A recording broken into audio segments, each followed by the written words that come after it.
GST counselling हुई items को tax के दायरे की हटाने की तैयारी में है। खबर है कि शून्य नील टैक्स स्लैब के दायरे में और विस्तृत करने की तैयारी की जा रही है। इसका मतलब है कि आने वाले समय में और भी अधिक वस्तुएं ऐसी होंगी जिन पर किसी प्रकार का जीएसटी नहीं लगेगा। बता दें कि यह कदम आम लोगों की महंगाई के से राहत देने की और रोज रोजमर्रा की ज़रूरत चीज़ों की सस्ता करने के उद्देश्य में उठाया जा रहा है, खासकर फूड प्रोडक्ट्स, दवाइयों और आवश्यक घरेलू सामान, और इसे दायरे में शामिल किए जाने की संभावना है।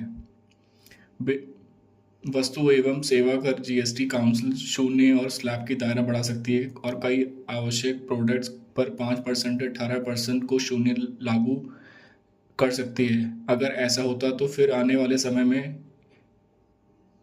यूएचटी दूध, पहले से पैक किया हुआ पनीर, छेना, पिज़्ज़ा ब्रेड, खाखरा, चपाती और रोटी जैसी रोजमर्रा की खाद्य वस्तुओं पर अब जीएसटी नहीं लगेगा। इस तरह पराठा और परोठा, जिन पर पहले 18% लगता था, को भी दरों को युक्ति संगत बनाने संबंधी मंत्री समूह के प्रस्तावों के अनुसार शून्य दूर के अंतर्गत लाया गया है।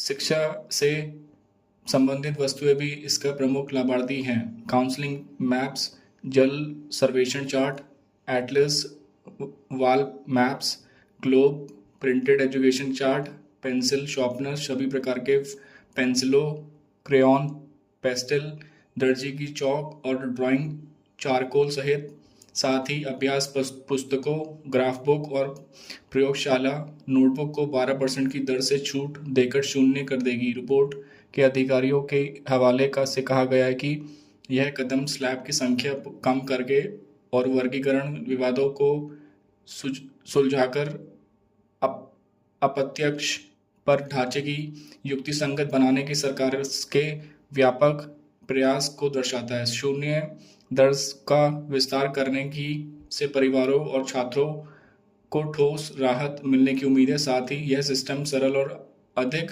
पारदर्शी भी बनेगी।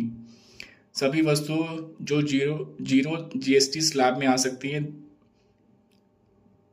Pre packet paneer, chain pizza bread और खाखरा, चपाती, रोटी आदि जैसे रोजमर्रा की खाने की चीज़ों पर जीएसटी नहीं लागू हो सकता है। मक्खन, condensed milk, jams, mushroom, dates, nuts, नमकीन आदि, इन पर वर्तमान में 12% जीएसटी है, लेकिन फिल्टरिंग कमेटी ने सुझाव दिया है कि इन्हें 5% की बजाय शून्य स्लैब में रखा